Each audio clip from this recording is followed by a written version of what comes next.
What's up, YouTube world? It's your boy J Dub, the number one comment on YouTube, and I'm back with another reaction review to Married at First Sight. This is season 15, episode 7, Real Life Reckoning. And before I get started, for those who are new to my channel, I do detailed reviews of reality shows. With Married at First Sight, I do individual couple by couple, and that just helped me be able to break down and not really have to go scene by scene for a 2 hour show. And it's received well by the Dub fam as well. So as I said, I am YouTube's number one commenter, so this channel is all about the comments. I'm not into the likes, not into the subscriptions. You rocking with your boy J Dub, you're gonna do that anyway. So let's get into this next segment. This is the third segment, and we're going to do Morgan and Bihn. And this is like super short. I really don't even have any too many notes on Morgan and Bihn. I don't even know. I must have fell asleep in the show or something because I don't remember their apartment or anything. Let me know. Drop down in the comments. Let me know if I missed that. So this one is going to be so short. You blink and it's over. So we're going to get this one out the way. I usually save them for the last because they're so boring. We always got a couple each season that really doesn't give what they need to give. And Morgan and Bihn is just that. So, as I told y'all, all the couples are back from their honeymoon. And really, Morgan and Bihn got shortchanged. They should have let them stay a little longer. But they're back just like everybody else. And they're doing the shared apartment thing. So, back at home, we hear about, I would almost say like Bihn is more like, he's more like Mitch, almost like he's an environmentalist. Like he always wants to save something and not just money. He wants to conserve energy, and he just gets so ridiculous with that cheapskate mindset where like he's telling Morgan like she can't do laundry before 4 because that's peak hours. No lights on before 6 p.m. And I absolutely think that is 100% unreasonable and ridiculous. Like most people aren't even home by 4 o'clock, unless they work early. So she can't wash clothes. She can't, watch TV or whatever. Got to be off by 4. And I mean, it's at the point where Bihn is measuring voltage and looking at how thick a cord is and how much energy you use. You got to unplug stuff. And I get that. That kick that he's on is about the new kick, like everybody's talking about, generational wealth and financial freedom and all that crap. I get being financially savvy, being financially stable in your life, and not only that, creating a foundation for the future, your children, your grandchildren, and all. I get that. I got that. But when you got to unplug the toaster and the cappuccino machine, and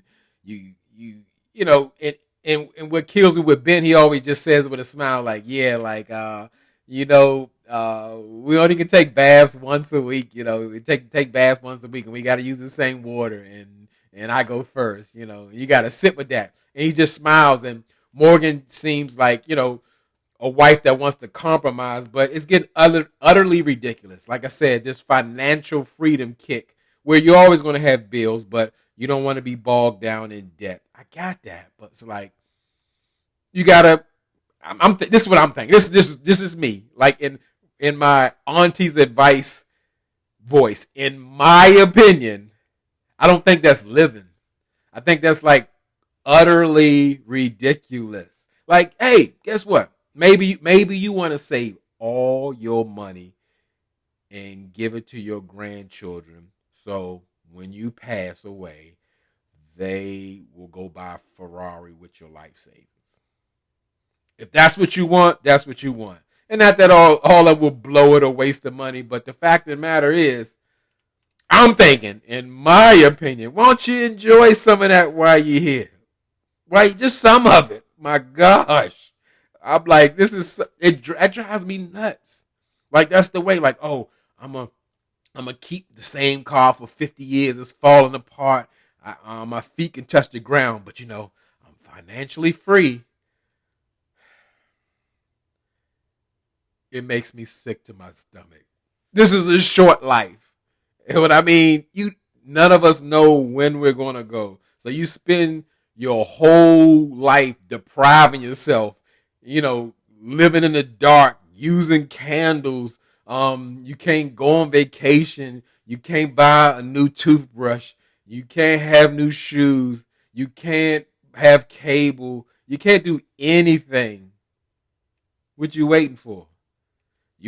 Or you waiting to take the money with you? Because that never happens, ever. That saying is true. You can't take it with you. I get it. Who wants to be bogged down in hundreds of thousands of dollars of debt and living paycheck to paycheck? I get it. I got it. But when do you get to live? I can't stand it. Ben makes me sick. But anyway,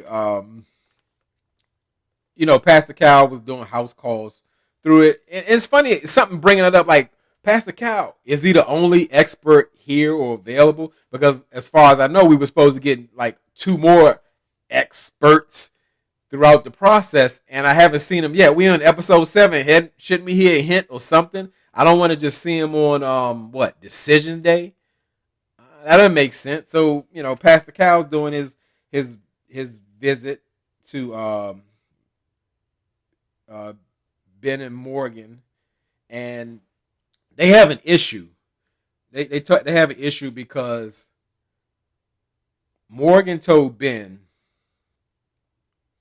that she's not finished. She's one class away of finishing her nurse's degree, and I had to point out she still had her nurse's outfit on when she hugged Pastor Cal. Like, I don't care if you work in a dentist's office. I don't want to hug or touch you if you got some kind of bodily fluids or germs all over you and you working in a hazardous place where there are fluids and all that stuff from other people. No. Take your time, change your clothes, clean up, change your clothes. But okay. There's little stuff I point out, and I didn't like that. And it was a thing. Ben had me going for a minute. I thought Morgan was just a flat out liar. She's a plain liar. Oh, she ain't no nurse. She ain't no nurse. She only got her bachelor's degree. I researched it. You can be a RN with an associate's degree. So Ben absolutely owes Morgan multiple apologies. She's getting a bachelor's degree to further herself as far as like she can specialize in stuff and get more pay and all that kind of stuff, So like Ben made the mistake like a lot of people do when people aren't used to getting married or people aren't used to keeping things in house. So he went and told Justin, and from the last episode, that ridiculous thing with Justin and Alexis, down talking Ben and Morgan like they got their thing together so well and all that, which was ridiculous. But you got an issue, go to your spouse first. You got an issue, work that out with your spouse if you don't have understanding or if you have a problem. Not take it to somebody else. And now it got blown up, and rightfully so. Morgan doesn't know Ben in real life, so she doesn't trust him. And I got that. And like Ben almost had me. I'm like, yeah, Morgan's a liar. She's probably an assistant nurse or whatever. She's not even a real nurse, but he didn't have the information right. And I thought Pastor Cal did a great job and just letting Ben know, like, hey, you made a mistake that people normally make. You gotta pour into your wife or get with your wife before you go take it outside or whatever the case may be. Because a lot of times in this day and age, people are very, I'm going to jump out there and say attention seeking. You'll know about the problems in their relationship or their marriage on Instagram or whatever, when you should never know that. You should never know that. That's their business. They need to work that out, and they don't need to be broadcasting it. and it's just like the way of the world. And um,